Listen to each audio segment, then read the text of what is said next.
vamos abordar alguns aspectos relativos à epidemiologia do vírus. Em primeiro lugar, os reservatórios do vírus chikungunya. Onde estão esses vírus na natureza? Durante as epidemias, o vírus circula num ciclo que envolve mosquitos, sobretudo do gênero Aedes aegypti e Aedes albopictus, e os seres humanos infectados. É um ciclo muito próximo. No entanto, nos períodos interepidêmicos, esses vírus estão albergados, eles estão hospedados, geralmente em primatas não humanos, como macacos, chimpanzés, em roedores também, em pássaros e em outros mamíferos. São o que nós chamamos os reservatórios do vírus na natureza, que compreende, portanto, os mosquitos, que têm uma atuação mais intensa, aqueles do gênero Aedes aegypti e albopictus, mais intensa durante as epidemias. E nos períodos interepidêmicos ganha importância esses roedores, esses mamíferos, esses macacos, chimpanzés, que vão manter o vírus até que nova epidemia ocorra. Muito parecido com o vírus dengue, no caso de chikungunya, os vírus vão infectar os mosquitos, ou numa abordagem inversa, os mosquitos se infectam a partir de pessoas infectadas ou daqueles reservatórios silvestres infectados.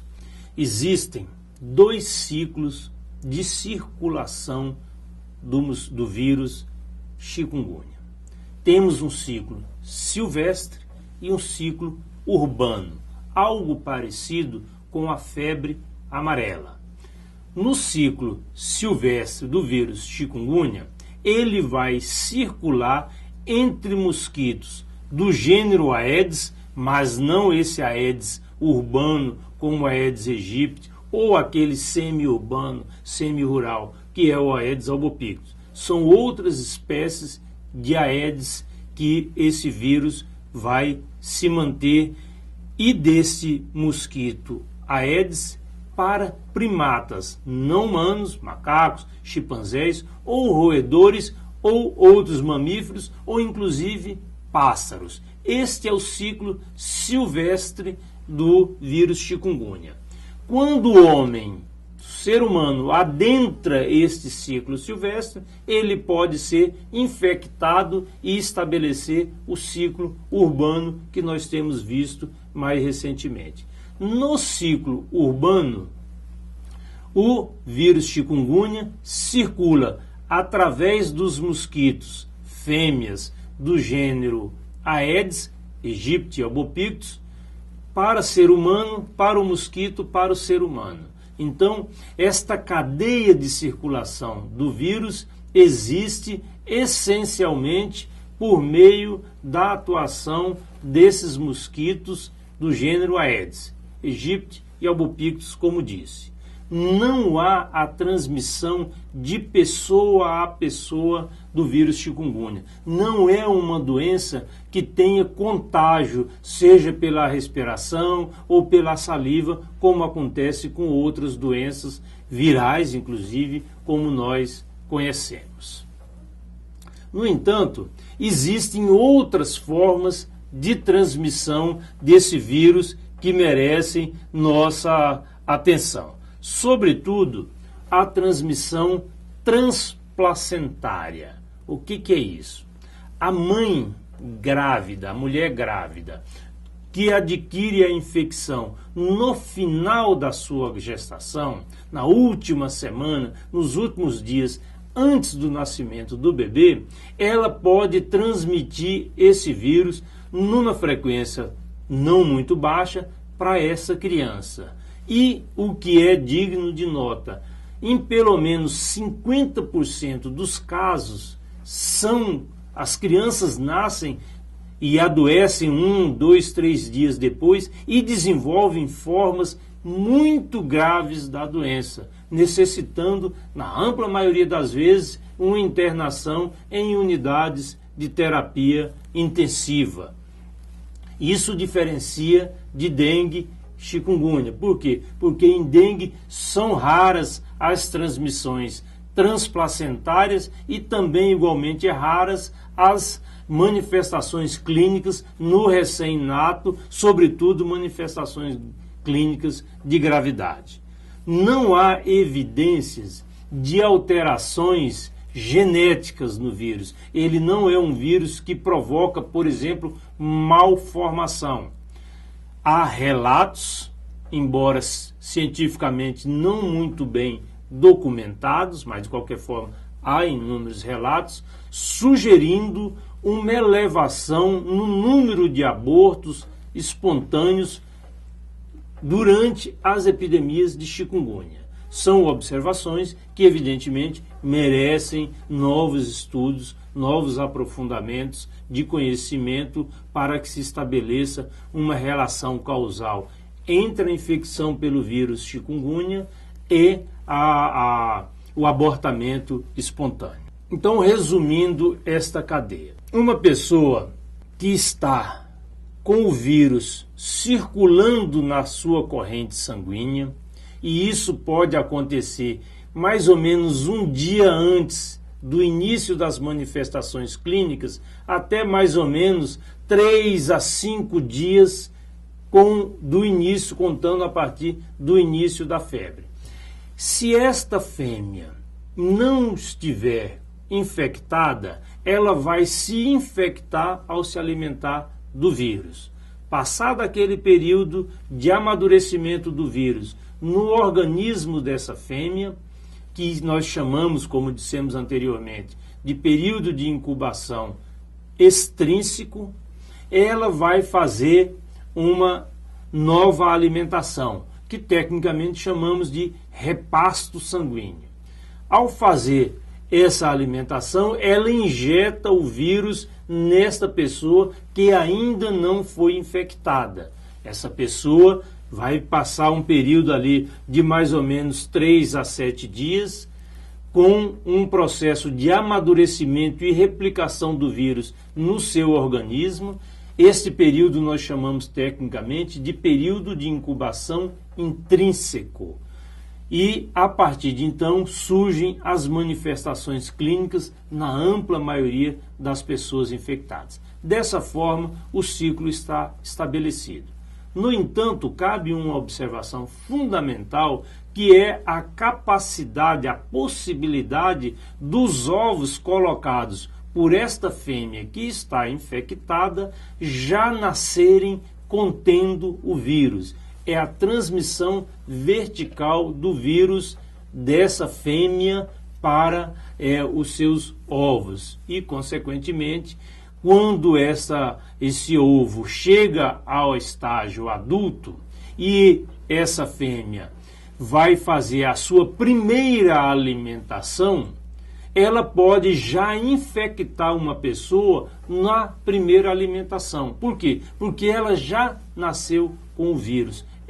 Essa fêmea, já nasceu infectada, a fêmea do gênero Aedes aegypti ou do gênero Aedes albopictus.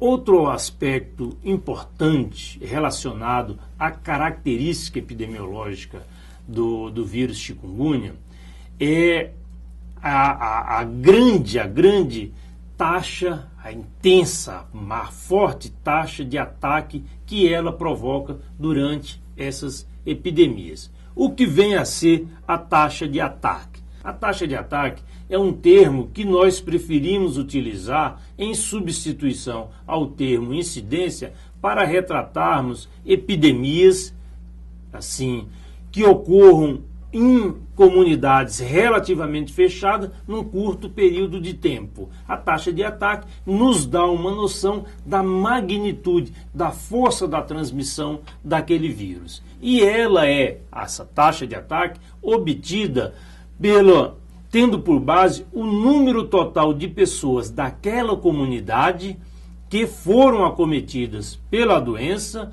dividindo ou comparando essa população em relação ao número total daquela comunidade. Ou seja, exemplificando, se nós temos 100 pessoas numa comunidade onde chega o vírus chikungunya. Então nós temos 100 pessoas expostas. As taxas de adoecimento das pessoas nessa comunidade, em se tratando de chikungunya, às vezes chega a 70%, 80% daquelas pessoas são acometidas. 70%. Então, esta é a taxa de ataque, que diferencia chikungunya de vários outros vírus, inclusive de Aedes.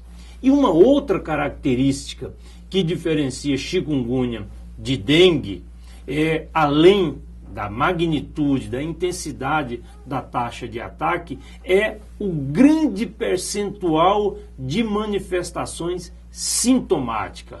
Ou seja, as pessoas que são infectadas num percentual muito elevado, chegando em algumas epidemias a mais de 90%, 95%, vão adoecer.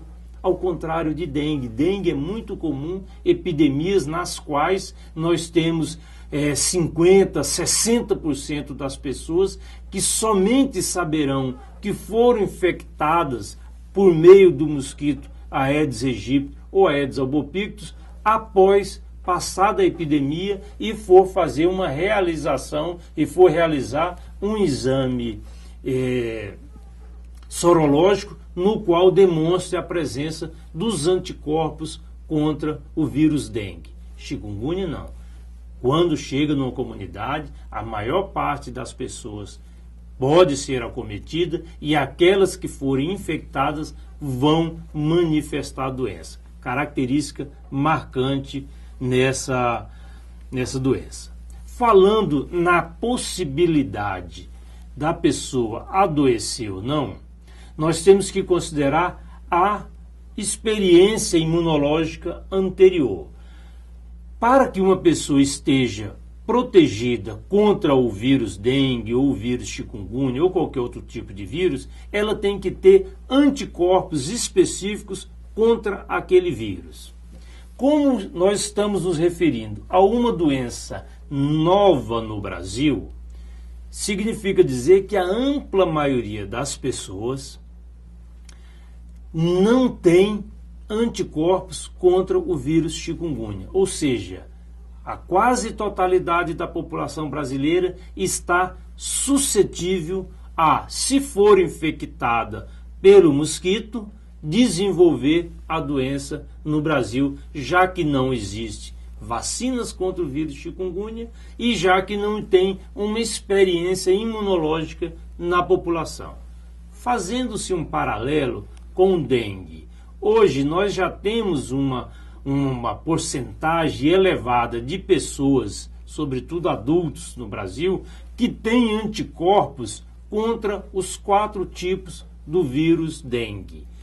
Significa dizer que elas estão naturalmente imunizadas, naturalmente vacinadas, entre aspas. Isso não acontece com chikungunya.